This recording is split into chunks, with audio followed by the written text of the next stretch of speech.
Speaking of voting, Virginia state officials are confirming that the Gingrich campaign is being investigated for, quote, illegal acts. This is according to the Brad blog. This is in Virginia. You remember, Lewis, that Newt Gingrich failed to get on the primary ballot in Virginia because he didn't have the 10,000 votes that are required. Big mistake for his campaign. It turns out, though, that his campaign did turn in 11,100 signatures. So what's the problem, Lewis? 1,500 of those signatures were quickly identified as fraudulent. And fraudulent can mean anything from people that didn't really sign to people that aren't even alive to people that aren't even 18. You know what the voter fraud type of stuff looks like. Right. So now we do have an investigation going on. Newt Gingrich wants us to believe it's just a mistake, and this was just something done by the person his campaign hired to collect signatures. Well, who was this person? They're not saying. Why not?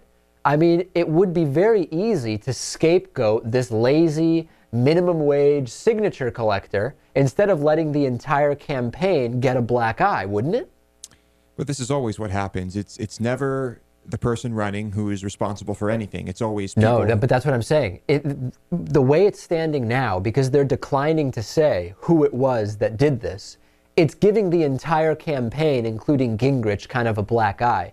If they could just say, this is not representative of the campaign, this was producer Louis Motamedi who was collecting signatures, it was his wrongdoing, and that's as far as it goes, that would help the campaign. It's weird to me that they're not identifying that person, which really says to me, this is not just a mistake. And the Virginia State Attorney General's office is actually investigating this. They're saying voter fraud on this scale is not just a mistake. It could be an actual illegal act. And there's an investigation going on.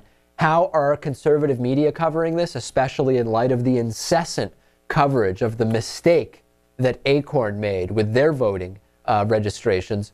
Barely a mention. Barely a mention of this in the conservative media.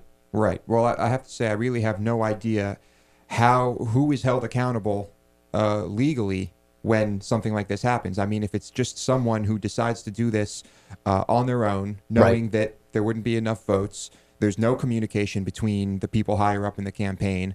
I mean, who is held accountable for that? Sure. I mean, at the state level, the question, there's a couple of different layers here.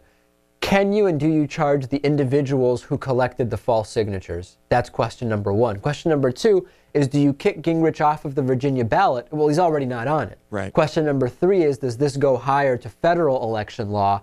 And could it get Gingrich disqualified as a primary candidate altogether? It's just not going to happen. We don't know. We'll just have to wait and see. Yeah. Will the persecution ever end, Lewis? I mean, as Newt Gingrich has stated time and time again, things are only crimes if Democrats do them. He is a Republican. This is not a crime if he does it. It's just not. Sure. Okay, Newt. Okay, I mean, I'm kidding. Yeah. Right. Oh, Lewis is kidding too. Kidding. Let's take a break, but I want to tell you before we do that what's on the bonus show. Whitney Houston album prices were raised by Sony Music just hours after her death. We'll talk about that. We'll talk about Samuel L. Jackson voting for Obama simply because he's black. Even if it's true, was it a good idea to say that?